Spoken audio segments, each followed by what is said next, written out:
Good morning friends. चलिए आज हम विज्ञान के मॉडल 2 देखेंगे, है ना।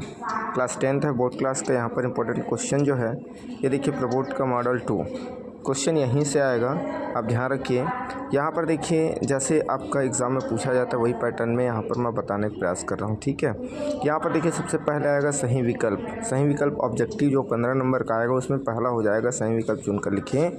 इसमें देखिए, उत्कृष्ट गैस, पहला प्रश्न क्या है, उत्कृष्ट गैसें, है ना, अन्य तत्वों से क्रिया नहीं करते क्योंकि, है ना, उत्कृष्ट गैसें अन्य तत्वों से क्रिया नहीं करते क्योंकि क्या होते हैं, देखिए, क्योंकि क्रिया कौन करते हैं। जैसे यहाँ पर देखिए, ये आपका नाभिक है, नाभिक में धनावेश होते हैं और ये उनका विभिन्न कक्षक है, ठीक है। और क्रिया कौन करते हैं, जिसका आउटर मोस्ट सेल में क्या हो, है ना, अपूर्ण इलेक्ट्रॉन हो। जैसे आउटर मोस्ट सेल में देखिए, जैसे 8 इलेक्ट्रॉन हो जाए, इसमें 8 इलेक्ट्रॉन हो जाएगा, 1 2 3 4 5 6 7 8, है ना, तो ये क्रिया नहीं करेगा।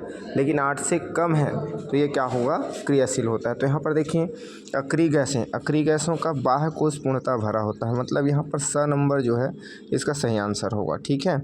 अब इनके बाद देखिए, अगला जो प्रश्न है, अगला प्रश्न क्या है, खाने का सोडा का सूत्र, बेकिंग सोडा जिसको कहते हैं, खाने का सोडा का सूत्र, ये आपका देखें क्या होता है, सा, है ना। सा में क्या है, देखें, सोडियम, ठीक है, हाइड्रोजन कार्बोनेट, ठीक है, NaHCO3, ये आपका क्या है, खाने के सोडा का सूत्र है, ठीक है। इनके बाद देखिए, अवतल लेंस की फोकस दूरी 40 सेंटीमीटर, ठीक है, अवतल लेंस की फोकस दूरी 40 सेंटीमीटर। एक वस्तु को लेंस से 40 सेंटीमीटर दूरी पर रखने पर वस्तु का आभासी प्रतिबिंब, तो भाई आप लेंस सूत्र जानते हैं, 1/f = 1/v - 1/u, है ना। और अवतल लेंस की फोकस दूरी ऋणात्मक होता है, तो यहाँ पर -f हो जाएगा।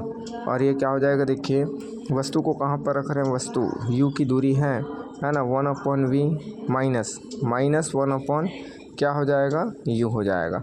अब यहाँ पर f के जगह हमको 40 रखना है, ठीक है, f के जगह 40, और ये देखिए माइनस, और ये माइनस, ये वाला माइनस और ये वाला माइनस मिलकर प्लस हो जाएगा। तो यहाँ पर सूत्र को आपको समझना है, मीन्स आपका हो जाएगा, प्रतिबिंब की दूरी हमको बताना है, तो 1/v = क्या हो जाएगा, 1/u + 1/f, ये फार्मूला हो जाएगा। तो यहाँ पर देखिए, 1/v = क्या हो जाएगा, 1/u। u की वैल्यू कितना है, देखिए, u मतलब वस्तु की दूरी है 40, और यहाँ पर क्या है, देखिए, प्लस फोकस दूरी यहाँ पर कितना है, 40, तो ये आपका 40। अब यहाँ पर देखिए, हर समान है तो इसको एक बार लिखेंगे, है ना, और एक धनिक कितना हो जाएगा, 2, तो इस प्रकार 2 × 2, 2 दूनी 4, 2 शून्य 0। 1/v का मान कितना आ गया, यहाँ पर 1/v का मान आ गया आपका 1/20, है ना। तो v को पलट देंगे, पलटेंगे तो पलटने पर v बराबर क्या हो जाएगा, 20, ठीक है। तो यहाँ पर देखिए,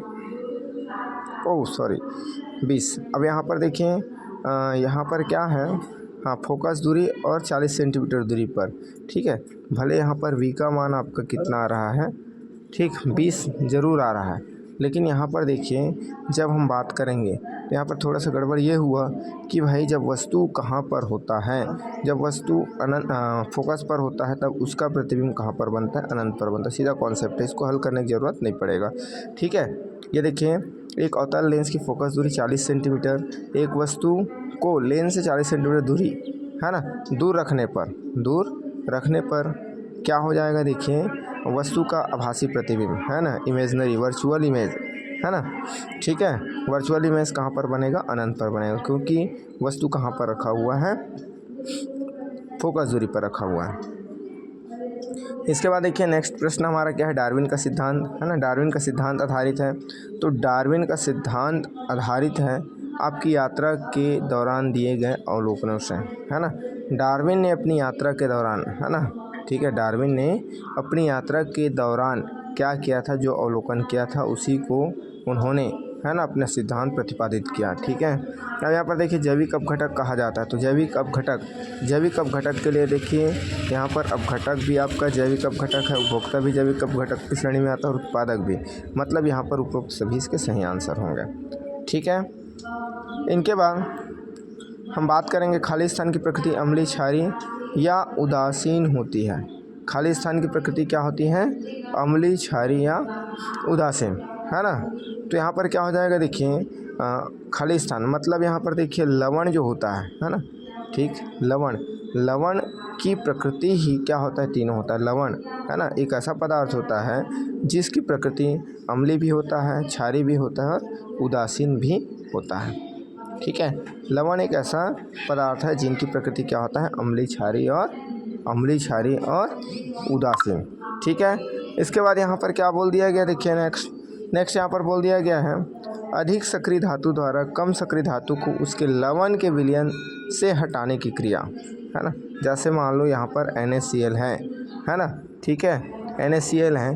अब इनको यहाँ पर अलग अलग करना है तो Na+ और Cl- में आयनों में अपघटित करना है ना, या यहाँ पर क्या करना है, एक दूसरे से अलग करना है। तो अलग करने की क्रिया को हम विस्थापन कहते हैं। क्या कहते हैं, विस्थापन, ध्यान रखेंगे। तो दूसरे का सही उत्तर हो जाएगा आपका विस्थापन। तीसरा, खाली स्थान के कारण ऊष्मा का स्थानांतरण होता है।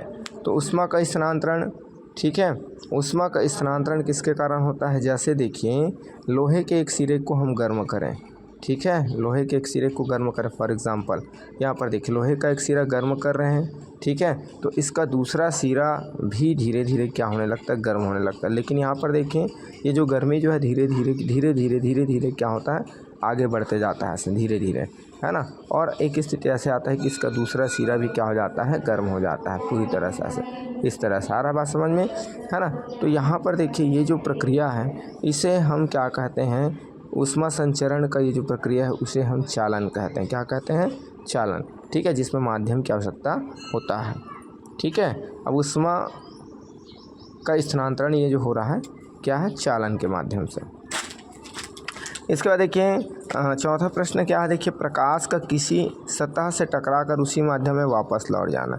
जैसे यहाँ पर देखिए हम सुबह सुबह जब स्नान करते हैं और ठंड के मौसम में धूप में आते हैं, है ना, तो ध्यान देते हैं कि भाई हमारे पास आईना है और हम दोस्तों को परेशान करते हैं। तो यहाँ पर क्या करते हैं, एक तरफ से प्रकाश को इंसिडेंस कराते हैं, आपतित कराते हैं, और प्रकाश उसी माध्यम में अपने दोस्तों के पास, है ना, या घड़ी के माध्यम से, घड़ी कांच के माध्यम से, तो उसी माध्यम में वापस लौटा देते हैं। तो इस प्रक्रिया को हम क्या कहते हैं, परावर्तन कहते हैं, ठीक है। क्या कहलाता है, परावर्तन। प्रकाश का किसी सतह से टकराकर उसी माध्यम में वापस लौट जाना जिस माध्यम में आ रहा हो, है ना, ये कहलाता है प्रकाश का परावर्तन।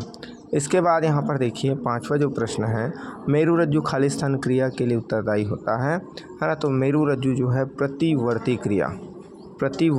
अब प्रतिवर्ती क्रिया क्या है, प्रतिवर्ती क्रिया जैसे देखिए कभी हम चल रहे हैं और हमारे पैरों में क्या चुभ जाए, कांटा चुभ जाए, है ना, तो कांटा चुभ जाए तो क्या हो जाता है, हमारा पैर, है ना, ऑटोमेटिक वापस हट जाता है, ठीक है। तो ये क्रिया प्रतिवर्ती है। और कभी कभी मान लो हम क्या करते हैं, हमारा हाथ जो है गर्म पानी में चला जाए, है ना, किस में चला जाए, गर्म पानी में चला जाए, तो हमारा हाथ तुरंत क्या हो जाता है, उस गर्म पानी से बाहर आ जाता है, ठीक है। तो ये क्रिया कहलाता है प्रतिवर्ती क्रिया, है ना। तो मेरुरज्जु क्रिया उत्तरदायी है किसके लिए, प्रतिवर्ती क्रिया के लिए, ठीक है, प्रतिवर्ती क्रिया, ध्यान रखेंगे किसके लिए, प्रतिवर्ती क्रिया के लिए। नेक्स्ट देखिए, चलिए अब 10 नंबर का क्वेश्चन हो गया। पहले आपका क्या था, सही विकल्प, दूसरा आपका रिक्त स्थान की पूर्ति, और तीसरा आपका क्या है, सही जोड़ी बनाइए, ठीक है, उचित संबंध जोड़िए।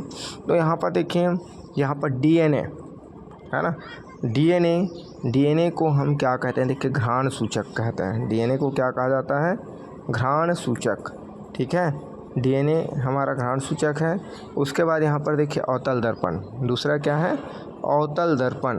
अवतल दर्पण किस में लगा होता है, अवतल दर्पण टार्च में लगा होता है ना। अवतल दर्पण किस में लगा होता है, टार्च में, जिसके माध्यम से प्रकाश क्या होते हैं, फैलते हैं, ठीक है। उसके बाद देखिए लौंग का तेल, है ना, तीसरा क्या है आपका, लौंग का तेल, सॉरी थोड़ा सा मिस्टेक हो गया है, ये आपका DNA आपका क्या हो जाएगा, वाटसन व क्रिक है, DNA है ना, वाटसन व क्रिक, DNA क्या है आपका, वाटसन व क्रिक है।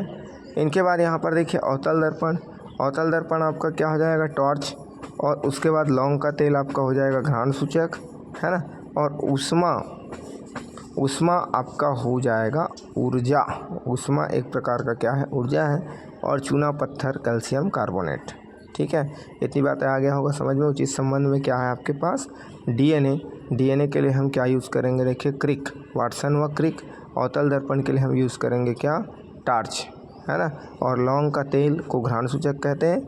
और ऊष्मा, ऊष्मा आपका एक ऊर्जा का रूप है। और चूना पत्थर कैल्शियम कार्बोनेट, है ना, चूना पत्थर का सूत्र है।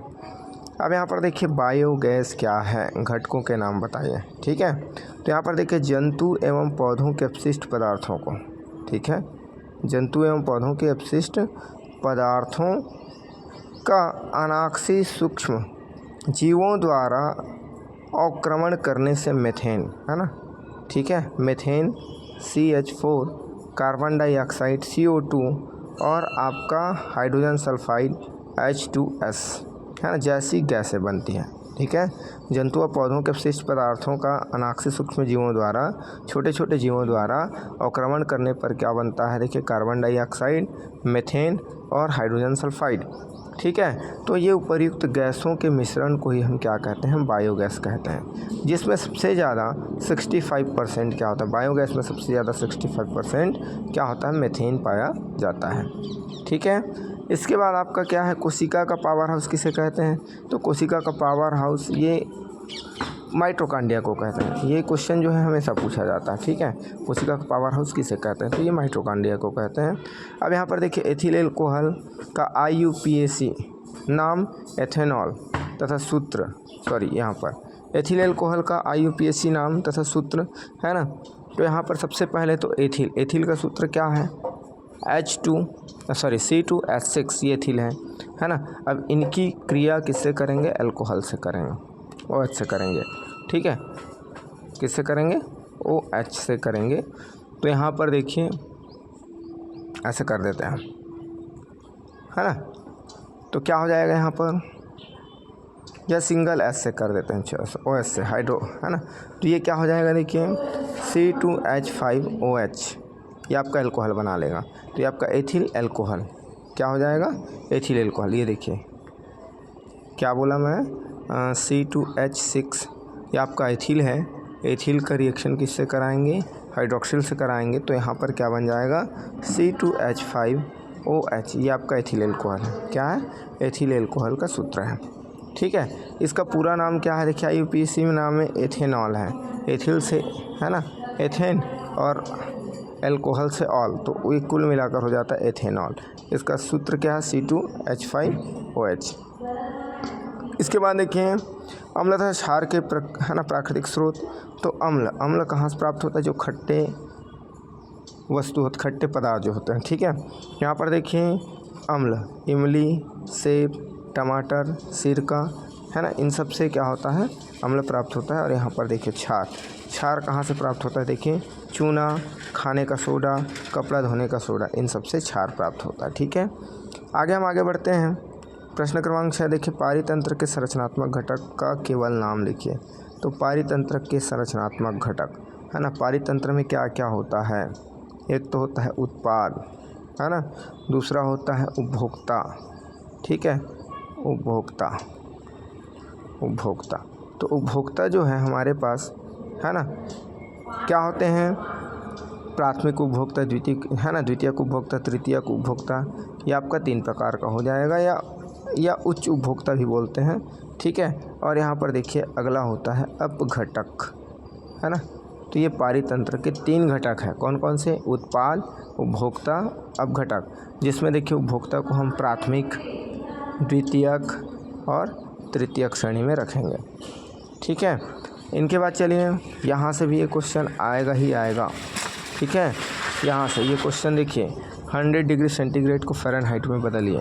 तो 100 डिग्री सेंटीग्रेड को फ़ारेनहाइट में बदलने के लिए हमारे पास फार्मूला क्या है, F-32/9 = C/5।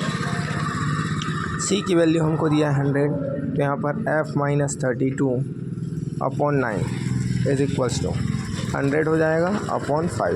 ये देखिए इसको कैंसिल करेंगे, 5 1 जब 5, 5 एकम 5, 5 दूनी 10, 5 शून्य 0, तो 20 आ जाएगा। मतलब F-32 बराबर 20 गुना 9, ठीक है, 20 गुना 9, इसको ट्रांसफ़र करेंगे तो ये आपका कहाँ जाएगा, ये जो है आपका भाग में गुना में जाएगा। अब यहाँ पर देखिए F बराबर 20 नियम है ना, 9 दूनी 18, 20 नियम 180 और ये हो जाएगा 32। इसको पक्षांतर करेंगे तो ये ऋण का क्या हो जाएगा, धन। अब यहाँ पर इसको जोड़ेंगे तो 0 में 2 जोड़े तो 2, 8 में 3 जोड़े तो 11 का 1 हाथ में आई 1, फिर यहाँ पर देखिए 1 में 1 जोड़ेंगे तो 2। तो इस प्रकार यहाँ पर क्या हो जाएगा, 100 डिग्री सेंटीग्रेड का 212 फ़ारेनहाइट आ जाएगा। ठीक है, कितना आ जाएगा, 212। इनके बाद हमारे पास नेक्स्ट क्वेश्चन क्या है, नेक्स्ट क्वेश्चन को देखें।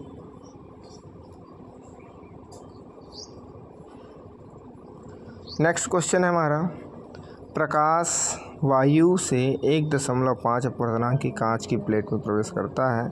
कांच में प्रकाश की चाल कितनी है, निर्वात में प्रकाश की चाल जब 3 गुना 10 की घात 8 मीटर पर सेकंड है ना।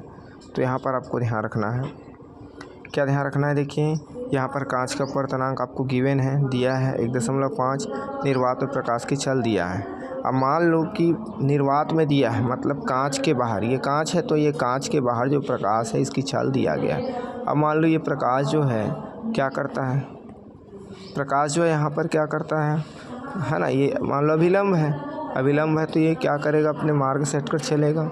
ठीक, तब इनकी चाल v है, ये मान लेते हैं। तो यहाँ पर देखिए अपवर्तनांक बराबर निर्वात में प्रकाश की चाल बटा माध्यम में प्रकाश की चाल। तो यहाँ पर देखिए अपवर्तनांक को n से डिनोट किए हैं और n का मान हमारे पास कितना है, n बराबर c/v। ठीक है, तो यहाँ पर n का मान हमारे पास ये देखिए 1.5 है, 1.5 और c का मान पहले से दिया गया है कितना, 3 गुना 10 की घात 8 मीटर पर सेकंड। तो यहाँ पर c का मान भी रख दिए और v का मान हमको पता नहीं है ना। अब यहाँ पर देखिए v का मान हमको ज्ञात करना है, तो v को हमको ट्रांसफ़र करना पड़ेगा, तो भाग में कहाँ जाएगा, गुना में, है ना। और ये जो 1.5 है वो गुना में है, वो कहाँ जाएगा, भाग में। और जब हम क्या करेंगे, देखिए 3 को क्या करेंगे, 1.5 से भाग देंगे तो ये आएगा 2, है ना। तो ये आ गया 2 और 10 की घात 8 मीटर पर सेकंड, अर्थात यहाँ पर क्या हो जाएगा, आपका प्रकाश का चाल कांच में क्या हो जाएगा, 2 गुना 10 की घात 8 मीटर पर सेकंड। चलिए नेक्स्ट हमारा क्या देखें, नेक्स्ट क्वेश्चन है, निम्नलिखित लवणों को अम्लीय एवं क्षारीय प्रकृति के आधार पर पृथक कीजिए, इसके रासायनिक नाम भी लिखिए। ठीक है, तो लवण और क्षार, तो यहाँ पर देखिए लवणों को क्या करना है, अम्लीय एवं क्षारीय प्रकृति के आधार पर। ठीक है, तो यहाँ पर सबसे पहले CuSO4 कॉपर सल्फेट है। कॉपर सल्फेट की प्रकृति क्या होता है, अम्लीय होता है ना। और इसके बाद देखिए सोडियम हाइड्रोजन कार्बोनेट है ना, CO3 या सोडियम बाइकार्बोनेट जिसको हम बोलते हैं। तो यहाँ पर देखिए सोडियम बाइकार्बोनेट क्या होता है, क्षारीय होता है। इसके बाद देखिए अमोनियम क्लोराइड है ना, अमोनियम क्लोराइड भी क्या होता है, अम्लीय होता है। ठीक है, और यहाँ पर देखिए सोडियम एसीटेट क्षारीय होता है, ध्यान रखेंगे। ठीक है, पहला आपका क्या है, कॉपर सल्फेट अम्लीय, फिर उसका सोडियम बाइकार्बोनेट क्षारीय, एसिड बेस, फिर उसके बाद देखिए अमोनियम क्लोराइड एसिड और ये आपका फिर बेस। ठीक है, इस तरह से।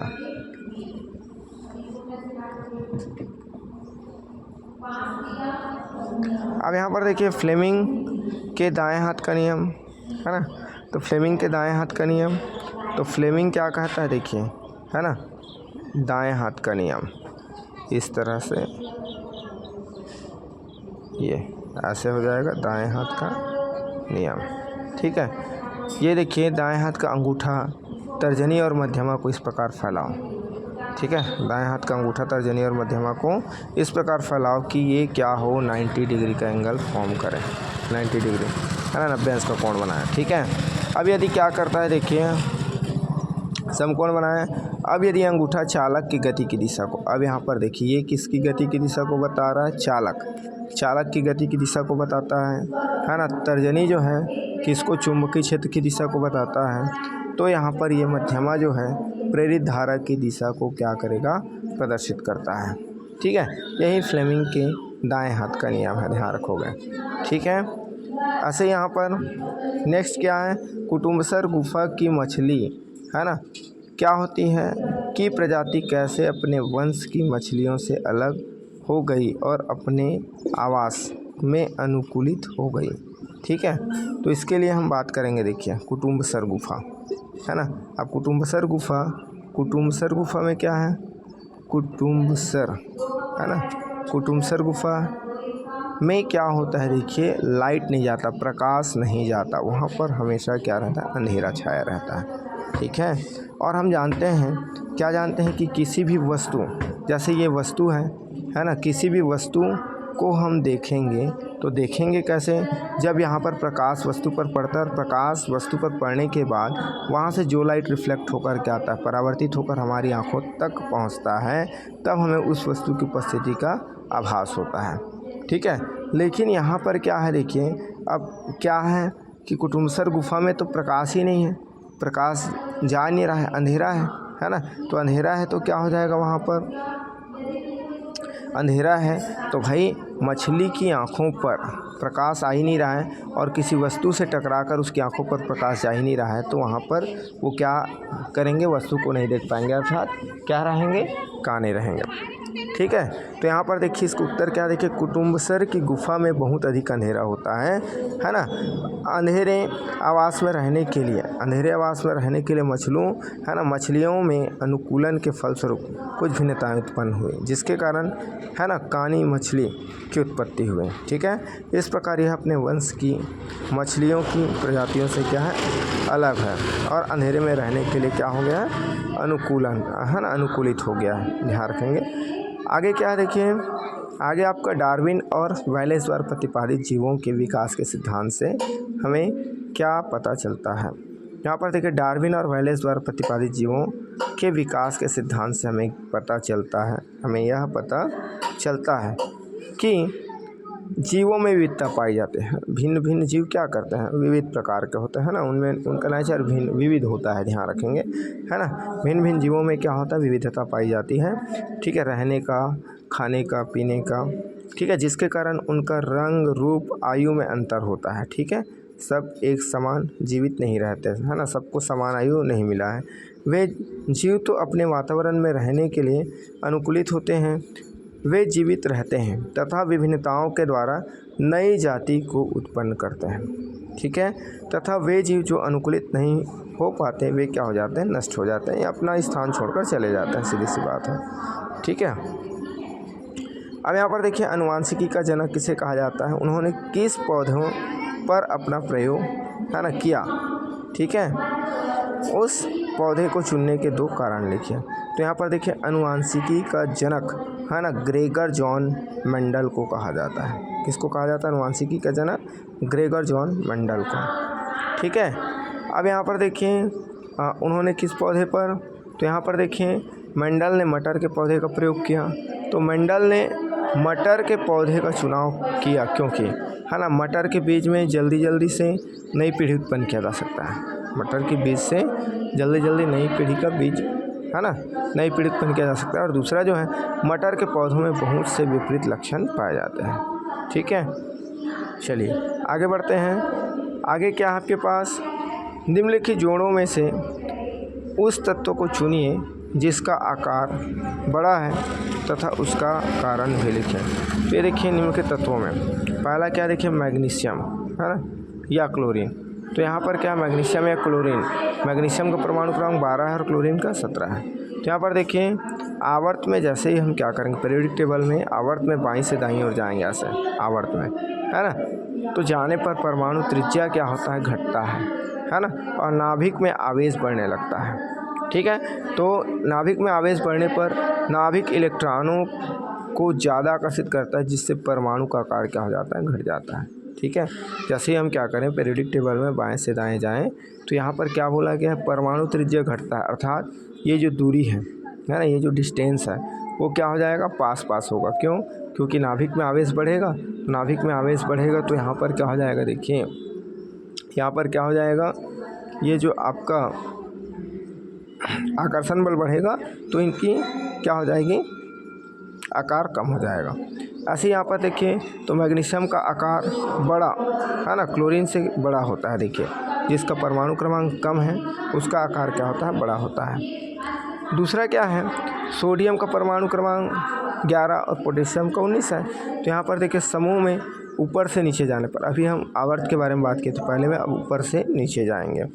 तो ऊपर से नीचे जाने पर परमाणु का आकार बढ़ता है, क्योंकि नीचे जाने पर नया कोष जुड़ जाता है। ठीक है, इससे नाभिक और बाहरी कोष के बीच दूरी बढ़ जाती है, जिससे क्या हो जाएगा, परमाणु का आकार बढ़ जाता है। अर्थात जिसका परमाणु क्रमांक, एक सीधी बात है, सीधा ध्यान रखो कि जब हम आवर्त में जाते हैं, ठीक है, बाएं से दाएं, तो आकार कम हो जाता है, और जब हम वर्ग में ऊपर से नीचे आते हैं तो परमाणु का आकार क्या हो जाता है, बढ़ जाता है ना। यहाँ पर नाभिक में देखिए, आवर्त में नाभिक में नाभिक में आवेशों की संख्या क्या हो जाता है, बढ़ जाता है, जिससे आकर्षण बल बढ़ जाता है। और यहाँ पर देखिए कोष, बाह्य कोष में और एक अतिरिक्त कोष जुड़ जाता है, जिससे उसका आकार बढ़ जाता है।